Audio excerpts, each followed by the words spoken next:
خوشحالی، انصاف، امن کی پہچان۔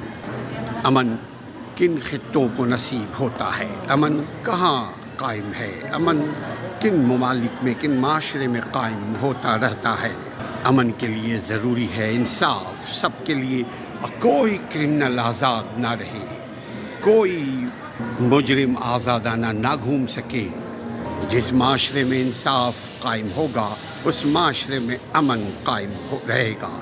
جس معاشرے میں امن ہوتا ہے اس معاشرے میں کاروبار زندگی چلتی ہے، عوام بھی خوش، ملک بھی خوش۔ خوشحال عوام انصاف کے منتظر، عوام خوشحال تو ملک خوشحال، عوام کو ترقی ملے گی تو ملک ترقی کرے گا۔ خوشحالی، امن کے لیے انصاف ضروری ہے۔